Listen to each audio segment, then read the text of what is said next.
Ngiyanibingelela lana ke babukeli be-Black Life TV kuphi nakuphi la kufika khona lo mbukiso. Igama lami nginguStufuza Dlangamandla Zulu. Le show le sibiza ngokuthi i-Love Back.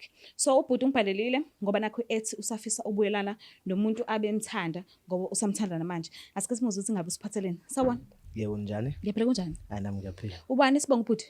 Ubhuti wakaHlongwa. Hlongwa. Yebo. Ababani baHlongwa? oHlongwa. Ithakaze. Ithakaze yes. Kodwa ngibiza ushizi kahle kahle isibongo sami ngempela. Oh okay. So uHlongwa isibongo samama. Isibongo samama. Oh okay. So kahle kahle wena udlaba. Ngudlaba usiganana. All right. So ubuya kuphi ngokuhlala? Ngibuya eBhulo. Bhulwa. Bhulo le eModlo laseMaritzburg. Oh okay, ukhulele khona futhi. Ngikhulele khona. All right, asike sivele sihlale phezulu kodaba oluzele today. Ungichazele ngomuntu wakho sinahlangana kuphi? Umuntu wami usahlangana khona le eThekwini ngoba ngase sengifunde ngaqeda sokuthi ngizofuna imfundo ethe ukuthi mhlawumbe njengaseuniversity yabo. Hayi. Sahlangana khona le town nomuntu wami. Hayi saxoxisana sanikana inamba kwakuthi ngathi sibona ngasolinye. Mesiqhubeka sidonsa hayi nami ngazi ngabona ukuthi hayi cishe wena umuntu engidalele yena lo. Okay. Bekumnandi kubudlelwane benu. Hayi bekumnandi kakhulu. Ukhumbula nje emnandi seke nayenza noba u2. Kodwa ngempela umama nje noma ngingekho rathi benza sure ukuthi ngirathi behleze ngibheka. Angivashele sibhuke kahle kahle nje besidla ijoy. Okay. Besidla ijoy. Bekumnandi. Hayi besidla ijoy. Manje sesengiqhathwa yini ngoba phela uyakuveza ukuthi bekumnandi ebudlelwaneni benu. Yini manje sinenza ukuthi nihlukane nibangani? Kushuthi umama ngivele ngamthola kade ngisazofuna indaba yesikole yabo. The sengiqedile indaba yesikole ngoba ngenza unyaka wodwa. Okay. Ngatho ungithande ngingakasebenzi sirathela ijoy mhlambe le ngikuphantile ngudle nayi joy nami ukuthi khona kutholile. Ke ngiqala ekutheni ngithola umsebenzi. Ngeke ngathola kusatohwana. Okay. Abangane kade ngempela abangane ebayinkinga. Kwenzakalani ngabangani? Bathi sengithola imali phela ke nabangani ke. Hayi kwaphuza utshwala.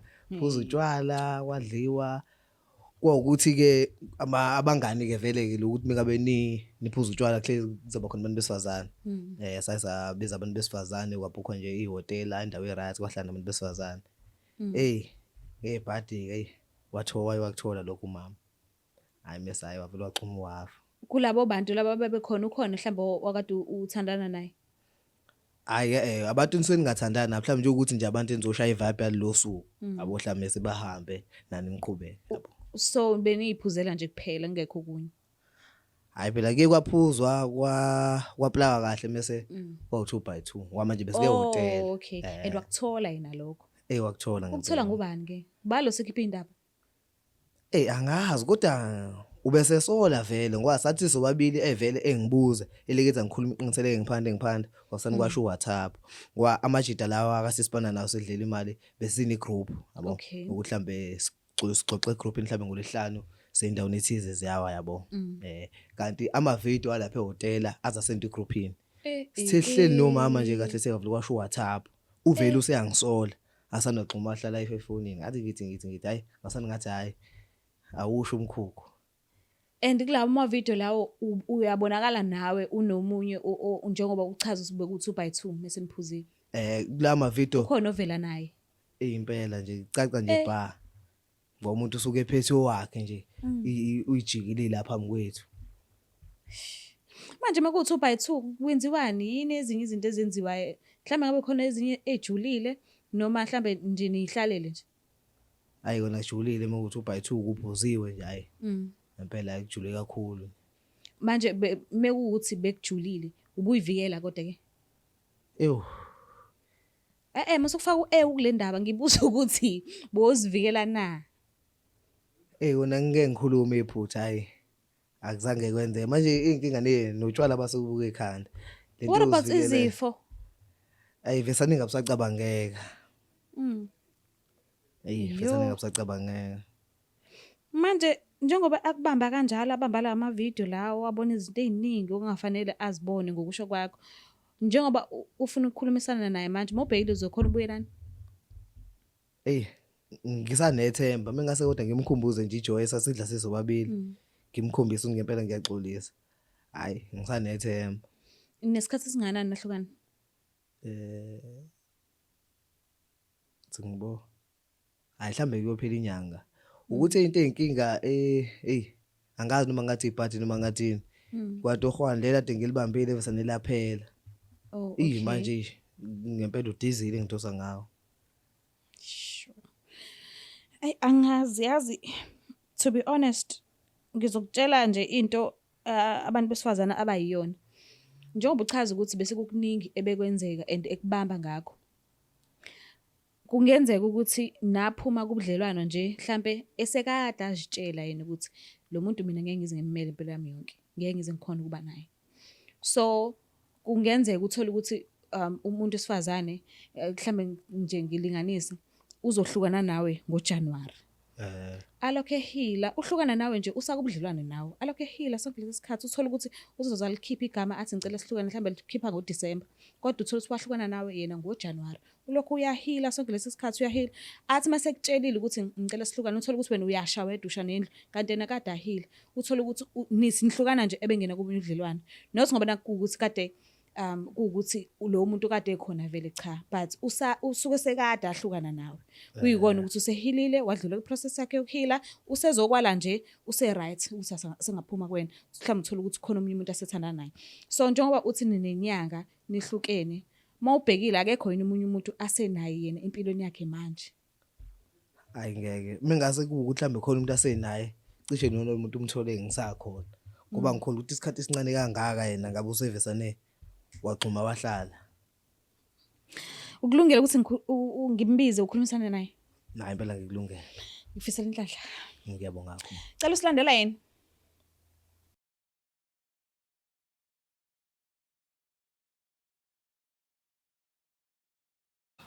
Alright mbukela lapha ekhaya siphinde sikwamukele kuhlelo esibiza ngokuthi iLove Back. Nangokusisi sesivele samlanda samsondeza eduze. Uyena noma Ngibaweni phela. Ngiyajabula uma. Ngiyajabula phela manje. Yini pho waqala ngo hayi? Hayi lo uthi ukukhuluma nje kujwayele. Namanje uzayi lutho. Siyakwamukela mama uyaphila? Ngiyaphila nami. Ubhuti uyamazi? Yebo ngiyamazi. Uyajabula uma? Hayi. Why? Ngijabule. Yendaba? Hayi ukuthi sengithe kakhulu. Oh okay.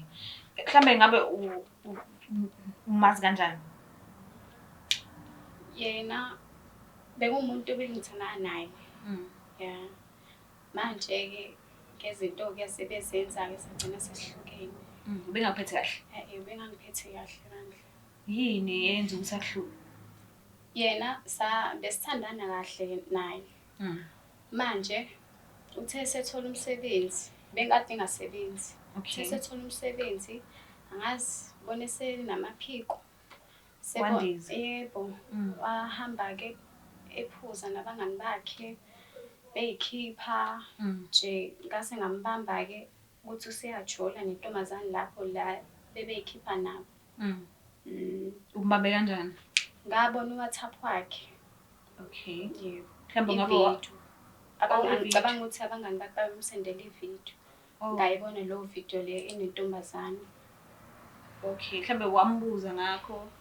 Ngambuza waphika. Yo. Ay, njengoba ula ucelile ukuthi ucela ukuthi akhulumisane nawe ubuso nobuso.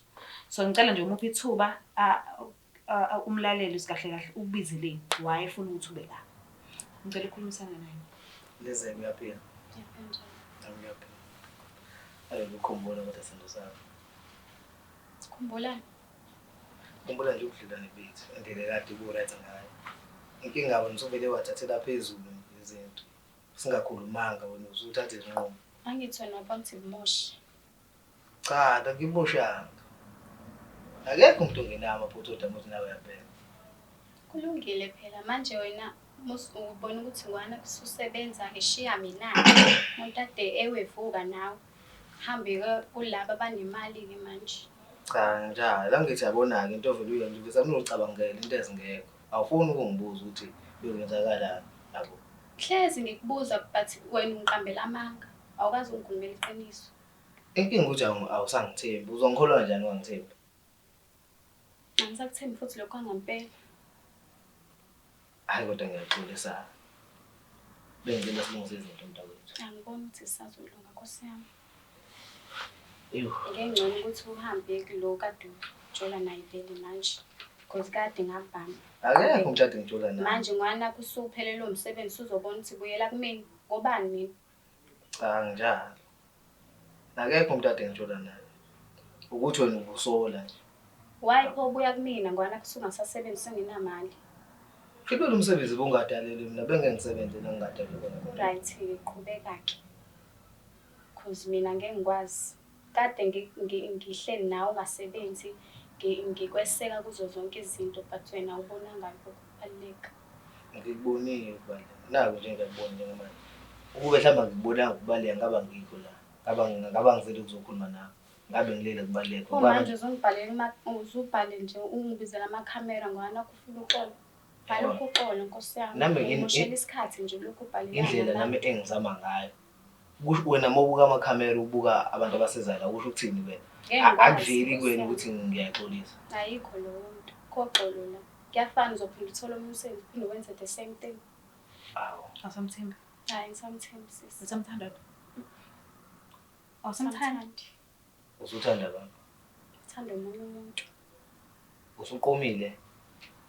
Njana waqoma. Angiqomanga nje mina ngiyakutshela.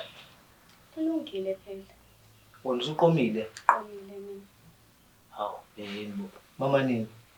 Ngesikhathi nje esincane lesixabene wena usho ubuvela ungijolela into engiyibona. Bengajoli.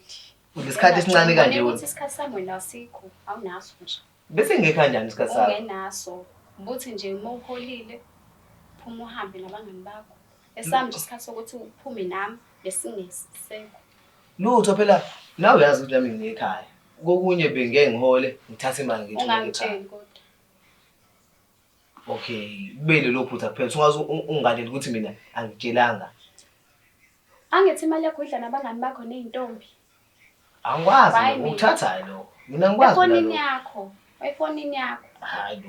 Ngeke uqamba amanga ngento engiyibona efonini yakho. Uwena ngikubona. Ubambene nentombazana.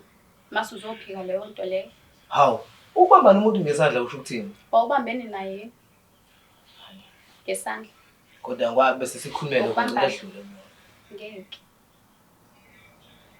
Kodwa ke ngithusa lelo ukuthi usuqomile lesikhashana. Shithi lo muntu ubevele ekhona. Ngeke kube lesikhathi esincane nje usuqomile. Ngeke uthando lami seliphelele kuwena. Mhlawumbe vele ubungangithandi vese. Bengikuthanda. Bengingithanda nawe isikhathi esingaka. Ukuba ubungithanda, uthanda nje phela kuba ubungithanda ngawusasho namanje ukuthi kusakhona lo kodwa mhlawumbe amaphutha kanjani bese siyalungisa. Ngazi. Mhlawumbe kusazolunga ngazi. Umuntu othandana naye uqala ukuthanda naye. Hayi, so 2 weeks. Samthandana. Manje kulo 2 weeks sengiyena bonana. Sikakubonana. Saseyinhlelweni. Hayi. Bengicela ukuthi uvesane uyikhanseleke leyo. Kanjani? Sizama ukuthi mina nawe silungu. Angikwazi ukuthi ungathandana nomunye umuntu nami ngibe ngisathanda kanje. Cela ukuthi uvesane umkhansele. Cela uvesane umkhansele. Kanjani? Khansela kanjani umuntu? Umtshele ukuthi wena nomuntu wakho nikethu lenza ukulungisa manje uyalibona iphutha lakhe. Yabo. Phela futhi ngeke ngikwazi ukuthi mina ngithi ngikuthanda wena khona umuntu omthandayo. Ngenze njani mina njengoba wena kade kukhona umthandayo? Mina ngikuthanda. Okay. Osekwenzekile kufana nokudaliwa asike sidlulele lo sokwenzekile. Sike sikhulume ngento manje eyaphambili. Njengoba manje ngaye ngafika mina endlini wena ubhizi uhleli nalowo ntombazane leyana. Njengichaza nje ukuthi esekwenzekile kufana nokudaliwa ngicela ukuthi sike sidlule khona. Into ezolunga Nkosi yami. Ayikho. Endlini wamfica nentombazane, sentombazane leyo kule video. Kodwa uyayiphika. Wangitshela ukuthi uyayimvashele bezongikhulumela nje njengabangani. Wathi umngani wakhe. Wathi umngani wakhe. Ungani ngomngani nami umngani wami ngingamthola eThekwini. Awumngani wami esixoxelana naye. Waye ubuvinjwa yini umuntu wakho abomngani wakho? Uthanda le? Umuntu wakho lo uthandana naye ubuvinjwa yini ukuthi ube yena futhi umngani wakho?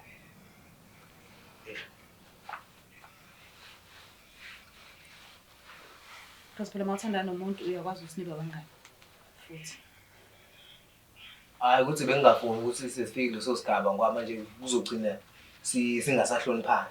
Yabo kanti othandweni kubalekile ukuthi kube khona nenhlonipho. So kahle kahle uthando siyalwini. Awusamthandi.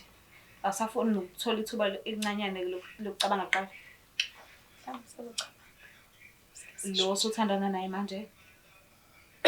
Ngizobona ukuthi ngimesanjani. Kodwa Xoxa naye.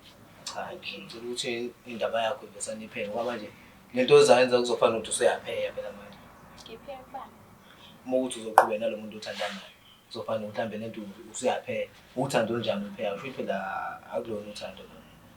Nami ngicela nje ukuthi lo muntu loyo obuthi uzama naye usheshe ngiyikade indaba yakhe. Wena uzobe suyithini ngentombazane yakho? Mina vele ngisakhuluma naye. Amanga futhi lapho. Ngempela angisakhuluma. Ngeke ngiqambele amanga. Ngeke ngikulande ngizoqambela amanga.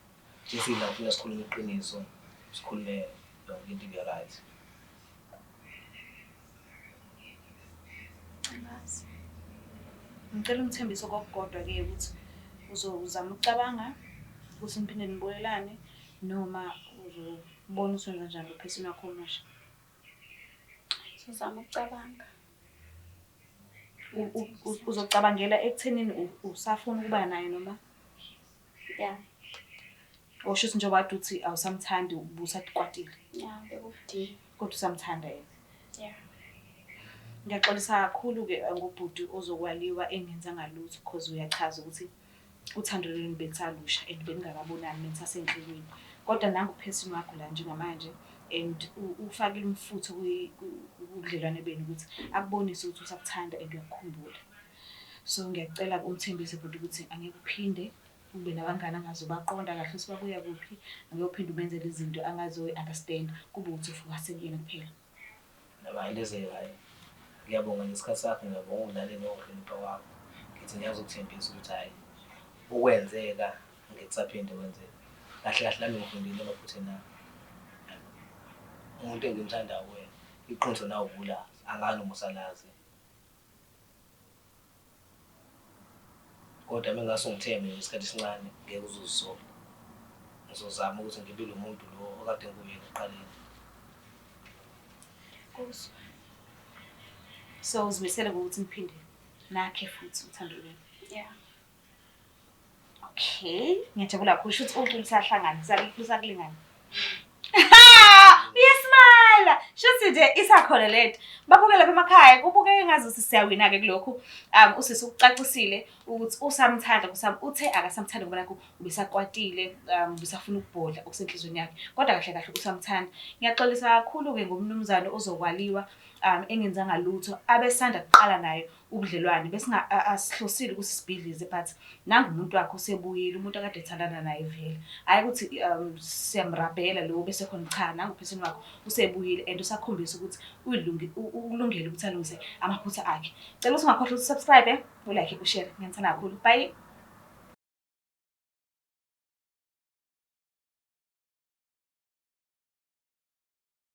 Ngifisa ukunichazela kabanzi ngokuthi iBlack Life TV is in partnership with uEasyBet. So ikhona ke ilink lapho kwi-description mekukuthi umuntu othanda ukubheja mhlambe ubuka ibhola noma mhlambe amahashi noma yini lezi zinto enithanda ukubheja ngazo nje ningakhona ukubheja nisebenzisa i-promo code ethi black50.